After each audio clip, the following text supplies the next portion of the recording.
சட்டப்பையில் ஜெயலலிதாவோட புகைப்படம் அப்படியே இருக்கு. அவருடைய கட்சியோட அந்த அலுவலகத்தில் பேனரை மாற்றிருக்காரு. ஒரு பக்கம் எம்ஜிஆர், ஜெயலலிதா. எந்த கட்சியில ஒத்துப்பாங்களா சார்? ஆமாம். இப்போ இன்னொன்று வந்துங்க, இப்போ இது சட்டை கிடையாது. அப்படி டக்குன்னு அவுத்து போட்டுட்டு வேற ஒரு சட்டையை மாட்டிட்டு போகிறதுக்கு. இது வந்து உணர்வு. இப்போது 50 ஆண்டு காலமாக ஒரு தலைவரை ஏற்று அரசியல் நடத்துகிற செங்கோட்டையனுக்கு ஒரே நாளில் நீங்கள் வந்து சட்டப்பையில் விஜய் படத்தை வச்சுக்கிங்க அப்படின்னா எப்படி அந்த மனசு ஏற்றுக்கும்? இன்னொன்று வந்து அவர் ஜெயலலிதா அம்மா கூட இருந்த காலங்கள் எல்லாமே வந்து ஏதோ ஒரு கோபம் அவர் மேலே பயங்கரமாக திட்டுறாங்களாம். இங்கிலீஷில் தாட்டு புட்டுன்னு திட்டுறாங்களாம். திட்டிட்டு பட்டாருன்னு கதவை சாத்திட்டு உள்ளே போயிட்டாங்களாம்.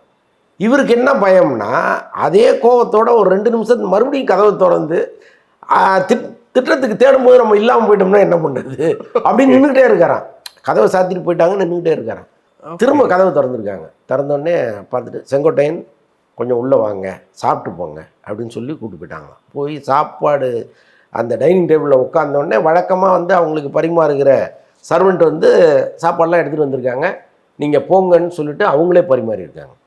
பரிமாறிட்டு அப்படியே அடுத்த செகண்ட் அந்த கோபத்தை அவங்க வந்து மறந்து அவர்கிட்ட அவ்வளவு அன்பாக நடந்துக்கிட்டாங்க. இதெல்லாம் வந்து ஒரு நினச்சி பார்க்குறாரு. அப்போ அப்படிப்பட்ட தலைவர்களே எப்படி சட்டுன்னு தூக்கி போட முடியும் அவரால்? அவங்க தான் வந்து ஒரு பதவியை பிடுங்கினாங்க, அதெல்லாம் வேற. ஆனால் பல்வேறு இக்கட்டான சூழலில் அவங்க செங்கோட்டையனை தான் நம்பியிருக்காங்க.